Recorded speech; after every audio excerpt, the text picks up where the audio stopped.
Ang gagawin natin naman ngayon ay mag-DIY ng sirang washing machine error code DE. Binuksan namin ang board at nilinisan muna namin, at hinanap namin ang door switch na nakakonect sa board. Nakita ko na ang sensor board para sa door ng washing machine at sinira ko na ito, dahil pag hindi na ito gumagana, mag-error code na ang washing mo at talagang hindi mo na magagamit ito. Nang masira ko na siya, may dalawang metal sa magkabilang gilid at ang nakadugtong DTO ay maliit na bulb, kaya ang gagawin natin ay dudugtungin natin siya ng wire. Ang tawag ng mga technician sa ganong paraan ay bypass. Kumuha ako ng wire at hininang ko magkabilaan, at hininang ko din siya sa may metal na pinagtanggalan ng sensor door board.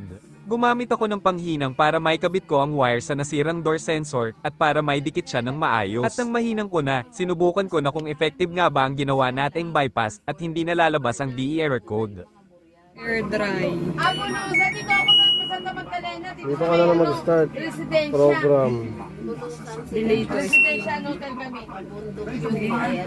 Ay, wala. Ano nga pangalan? Pag hindi nag-ayos.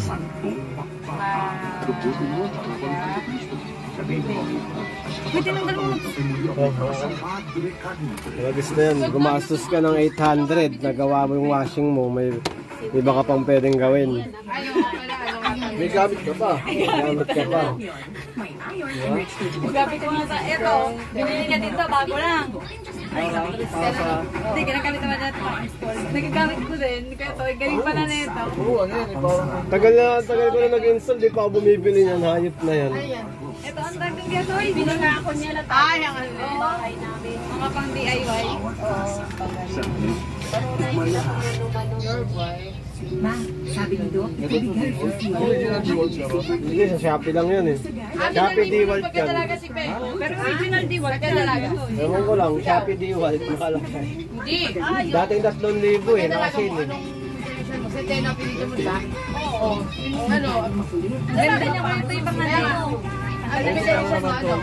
Kasi yung ano niya, Ay, ito kapansin. ukit eh.